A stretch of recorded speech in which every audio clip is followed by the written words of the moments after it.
Thank you, Hanneke.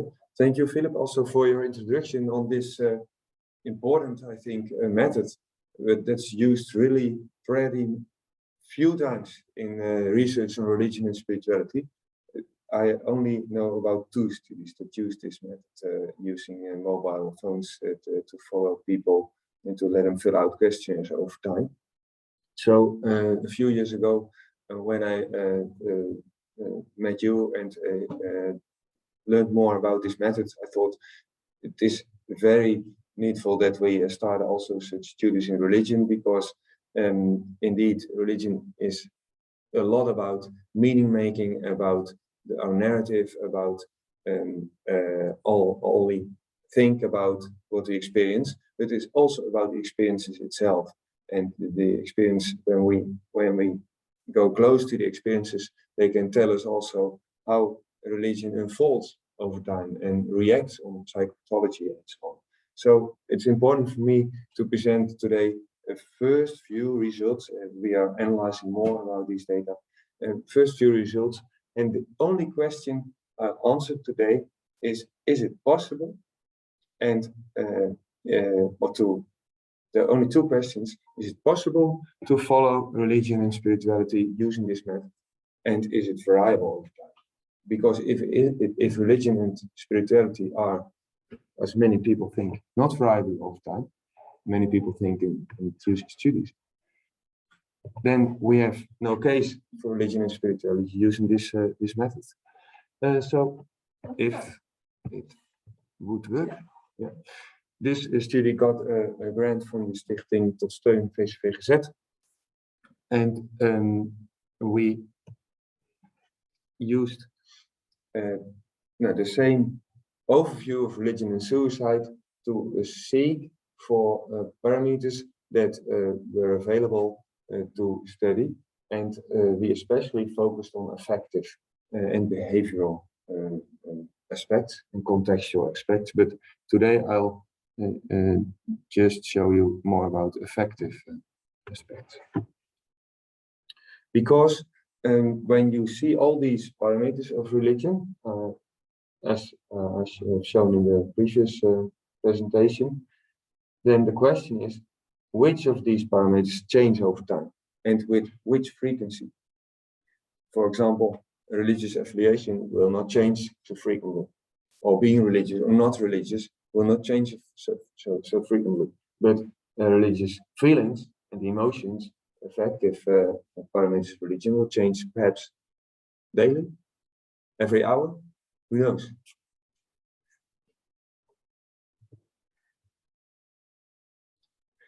First, let me ask a question to all of you. This is a citation of one of our colleagues. Immense inter and intra-individual variability in frequency and intensity of behaviors and experiences characterizes religiosity and spirituality. Who of you says this is true? And who of you says this is not true? It's a complex.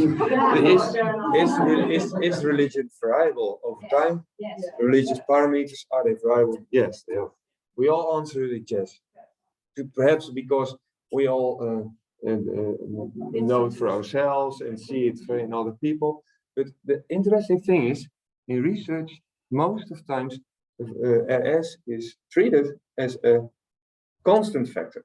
So there is few longitudinal research. Most of the research presented over here also on the poster sessions and all the research is cross-sectional. The second is, most of the longitudinal research using religion, for example, the NESDA study here from the VU and GGZ en Geest together, has only one moment they measured religiosity. It was at the very start, 15 years ago, and then always don't include repeated measurements on religiosity. So we treat it as being a constant factor.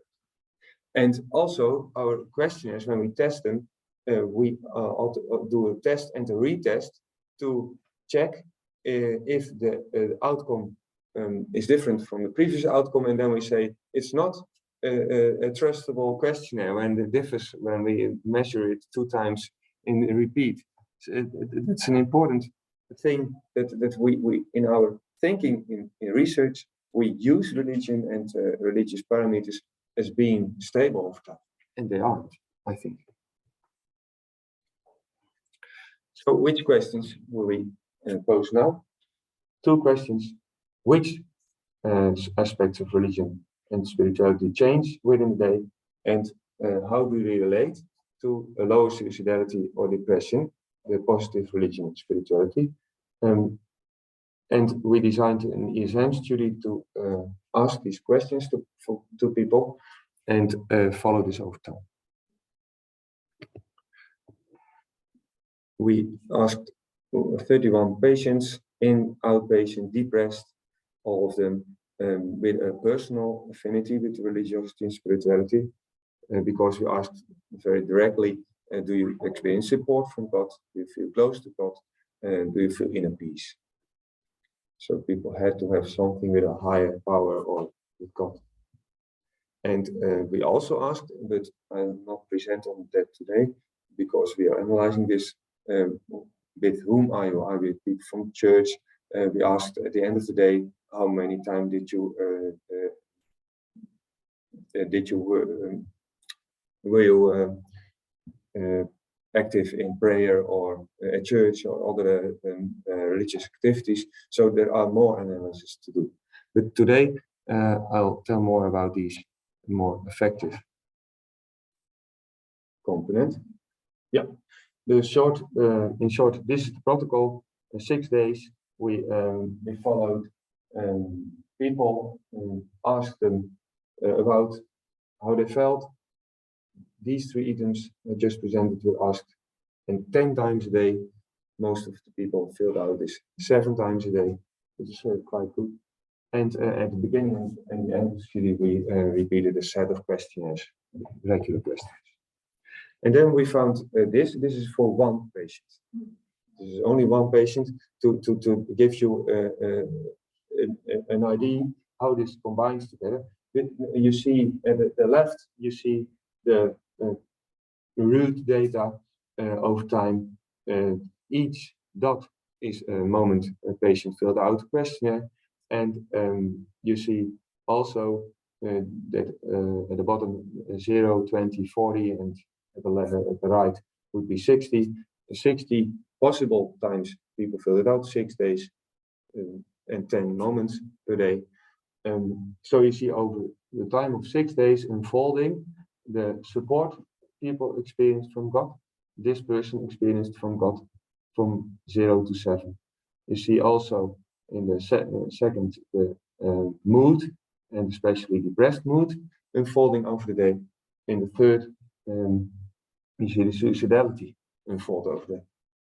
And for mood and suicidality, we already knew from other studies they were variable over the day, but this is a really new finding for only this patient. But if it's for 1 patient through, it's could be for others, but it is variable in this patient, support from God over time. And we draw a regression line through this at the right, and you see the support goes up, experience support through time, and the mood, depressed mood, goes down, and suicidality goes down over time. So it's what we would expect in this very person. This is presented in Psych and Fate, Psych en Geloof in Dutch, so you can find it online also. It's also in the app profile. So, yeah. What did we find for the whole population? The compliance was satisfactory. People filled out about 7 times a day.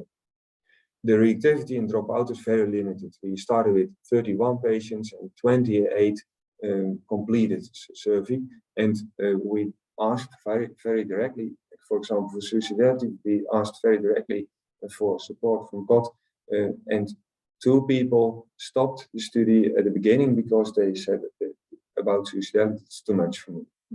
But no people reported an upsurge in suicidality or suicide themselves, happily enough. could happen. But it is not known from literature that people become suicidal if you ask them directly in such a way.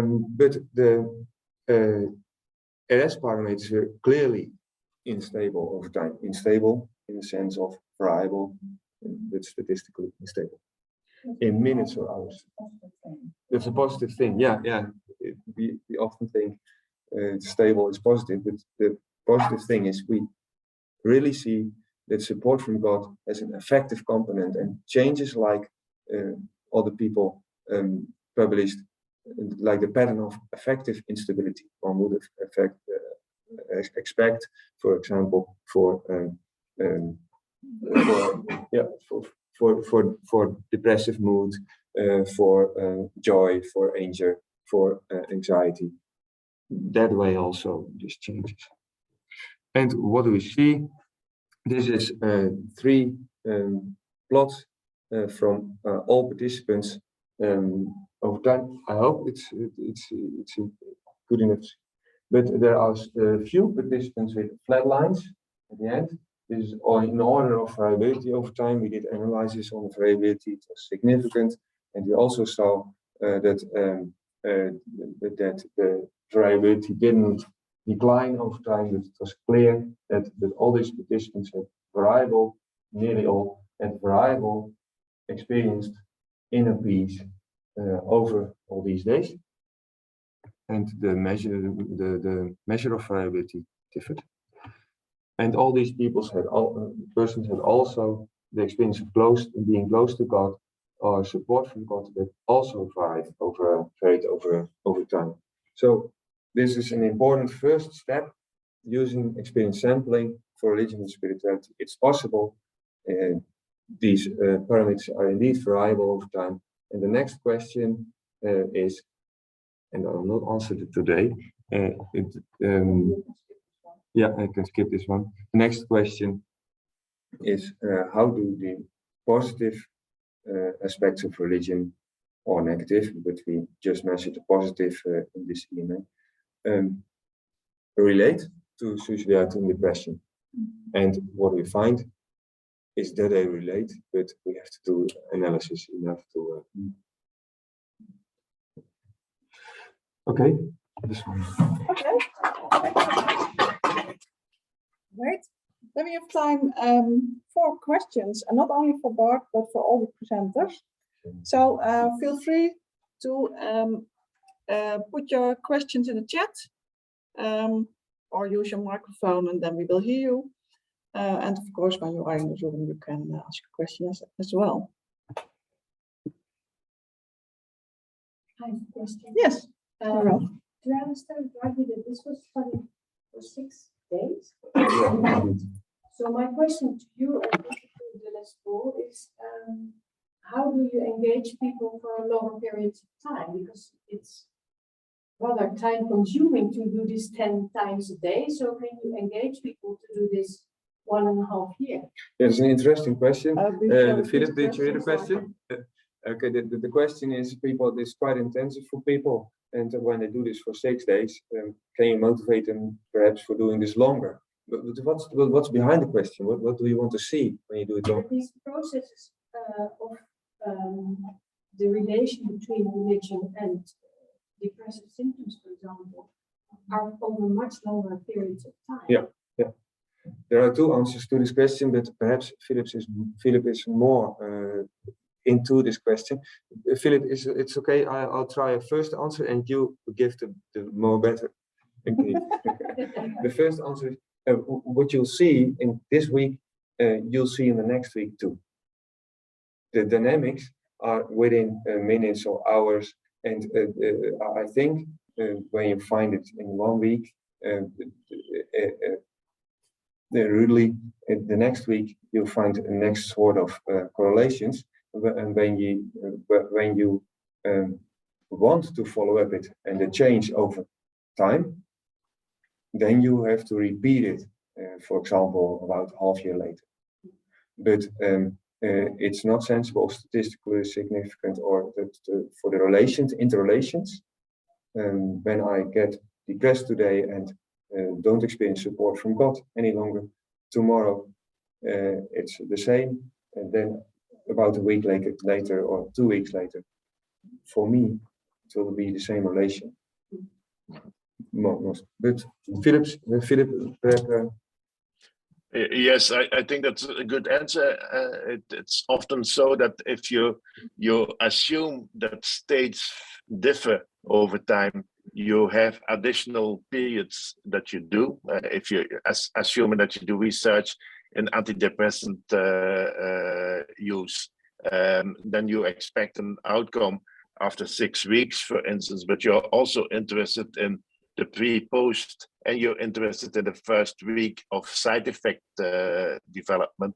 So you will target ESM weeks in a baseline assessment in the first week where you have potential dropout and side effects development, and in the end after 6 weeks where you assume that the antidepressant effect works.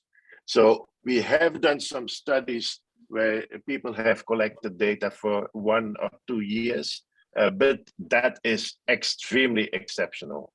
And basically that's the same thing if you buy an app to support your jogging, you will see that you will use it for the first 1 or 2 weeks, and then most of the people stop with that after a while. But in clinical practice, you just iteratively use a period to learn and develop the personalized therapy, basically. And then you reassess after a month or 2 months to customize it further.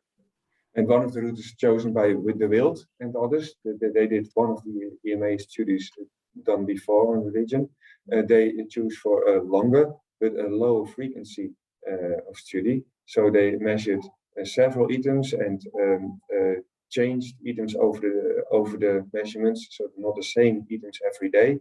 And then you get an impression how it goes over the day, but you get not the dynamics within hours. So you surf on the waves, but you don't know how deep are the waves or how do they react on the circumstances. Thank you. Okay, 2 other questions first. Yeah, I don't know if you mentioned this, sorry, I missed a little bit, but were these a specific religion? Did they affiliate themselves with a specific religion in your sample? Most of these people were Christian people, yeah. But it's possible for every religion. Yeah, and we instructed people also when they were not Christian or not didn't believe in God specifically, to think about the higher power. But we see also that we have to tune the parameters on the specific population. That's better for people if they don't have to translate it in their head every moment when they get sick. Okay. Yeah, you often include your target population in the formulation of items, basically, because you need the cultural narratives or the cultural words that people use in their own reference culture. So that's the kind of feedback that you need that you create when you create your questionnaire. Yeah, and we did also here in a focus group of experience by experts by experience and colleagues. Not also participated. Okay, thanks. Eva, your question.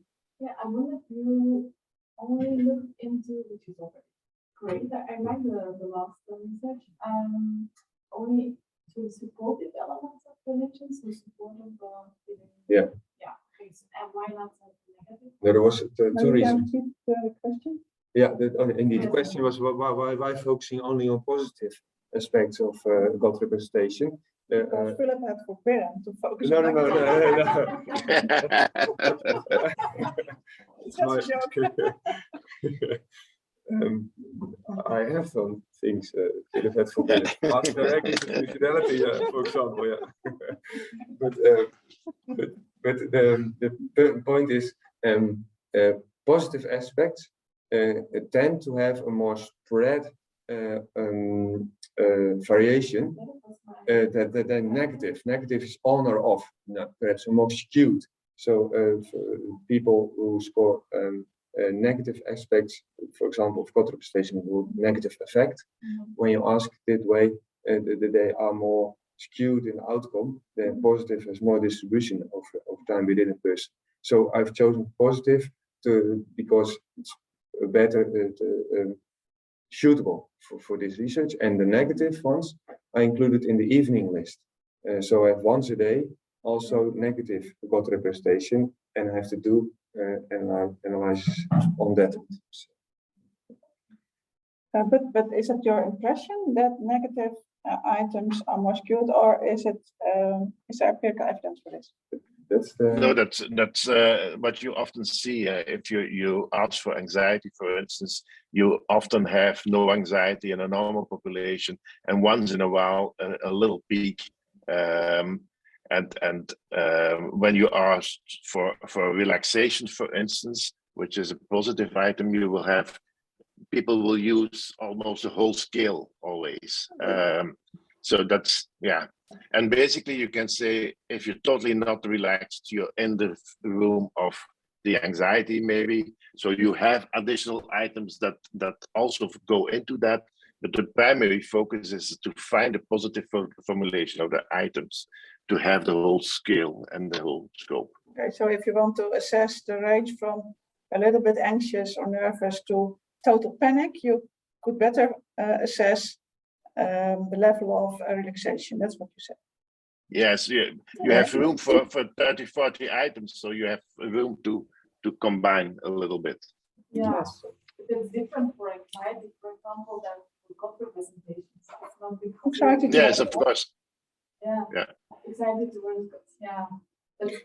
But anxiety towards gods may be another thing than anger towards God. Maybe you are angry or you are not. But how comfortable or how relaxed do you feel when you think about God? That's a different thing and maybe more variable.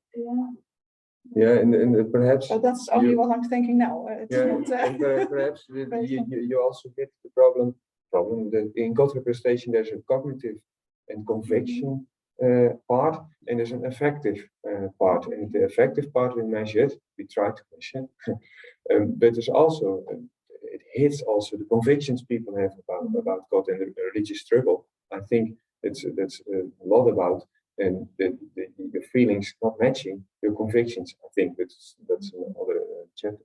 But And probably those convictions is more cognitive and also like. Indeed, yeah. And I think also more related to this affiliation and more behavioral surface aspects, at least what we report.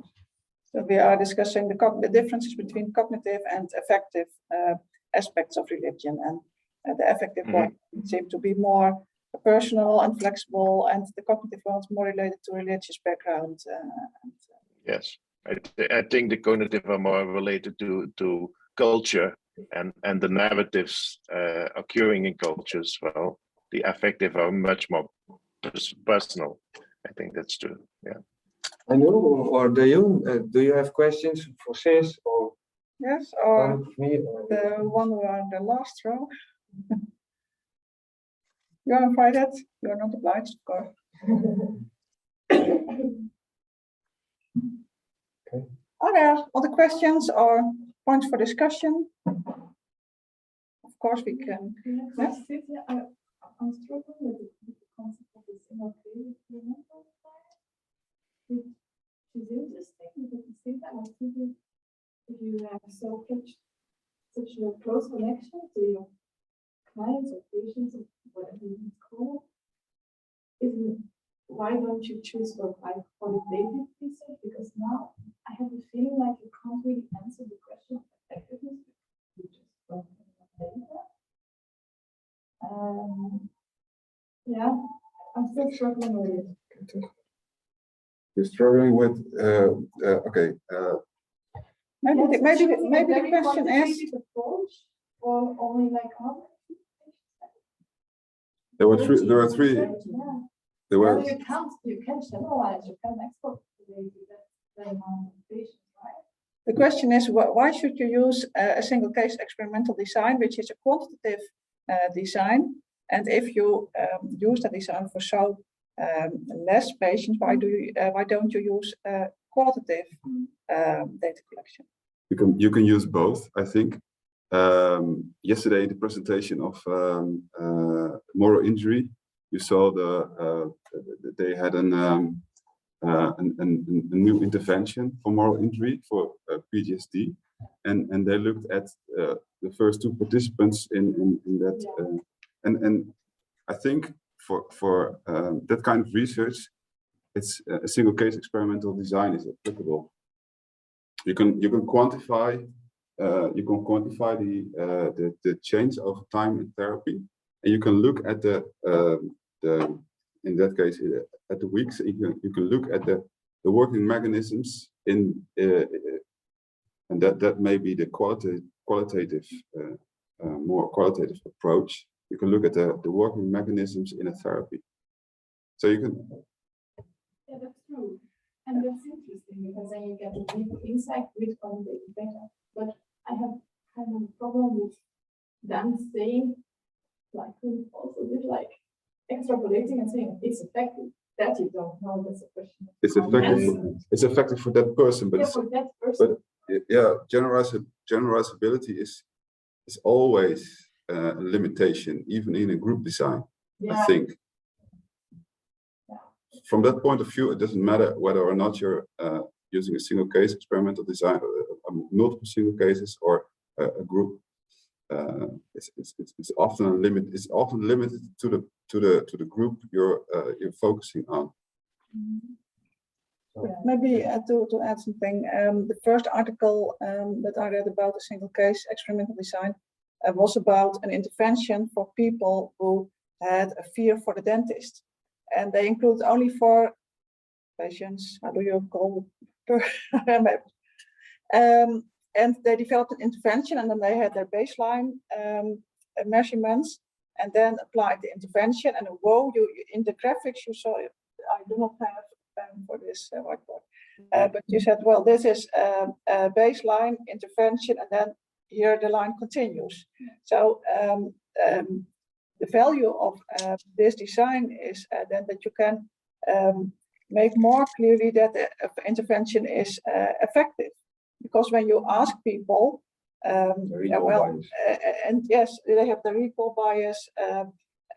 When you have an interview at the end of the okay, then they want to please you as an interviewer. So well, it's helpful. Of course, we have that issues with all kinds of designs, but yeah. To be complementary. Yes. Isn't it the case that in treatment research in general, there's more discussion that RCT is the only golden standard, but that we need to look into qualitative and more detail. Yeah. So I think the combination of and this smaller study is helpful. A remark for those who are at home. Nice clock. The remark of Nathan that the golden standard of RCT is more questioned, and that we are in need for more detailed measurement methods. It's richer. Yeah. Yes. Maybe richer, yeah. Maybe richer.